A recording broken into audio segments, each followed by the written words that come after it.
The second time, I'm going to continue with the teaching I was doing. The second time, I was living out of a car for a moment. It was taken from me again, only this time by the demons, trying to steal again this because I had used that vehicle to go and do energy work for Divine Creator in Casadega, Florida, to reverse demonology over there, where they're pretending it's a spiritual camp and they're lying and doing witchcraft.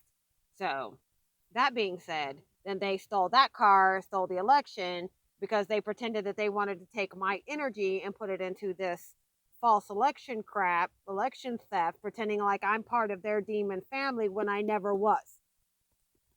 I was never born into their family in any incarnation. They abducted aspects of my being and pretended I was in their family. But they don't work for Divine Creator. They don't work in Divine Spiritual Energy. They are users. Demons are users, and they are liars, and they are false accusers. Now, back to what I was teaching. So, anyway, the bigger point is the children that I'm talking about that have either come in, that you are one, or that are going to come in, because my energy has changed. When I first came in, I was an indigo, and I still have that, which those are warriors against demons. Warriors, not little mealy mouths, forgiveness, and I'm back in that energy, right?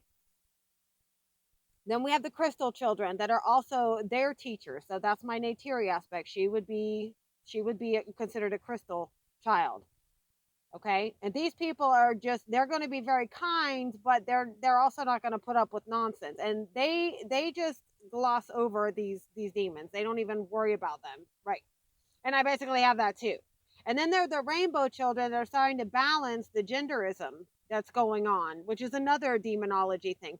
Your gender has nothing to do with anything but what your divine energy, your spiritual pattern, or your soul pattern is about.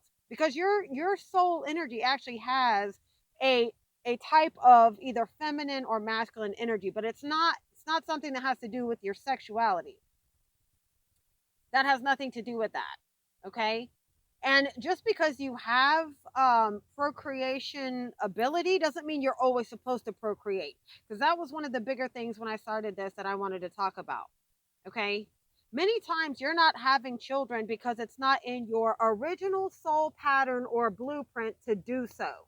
That is a social custom that is demonic as well. Because if they can't steal your divine energy through your stuff or from your family or you, they're going to go through your children or grandchildren. That's why they pretend they had children with me, but they don't. And they're trying to use them as what they call the anchor babies to try to trap you to get your energy. Many times the child can't give them energy, but they'll use it to try and harvest your energy through the child, as you would be the parent then, and then the child, and so on. Okay? This is not about you coming here and getting married and having houses and, da, da, da, and kids. When you are here, you are supposed to be working on these things. And if your child is part of these things, then the child will come through because they will also be helping work with the collective family soul pattern and blueprint. They're not here to aggrandize you with your name, like, oh, the family name. Okay?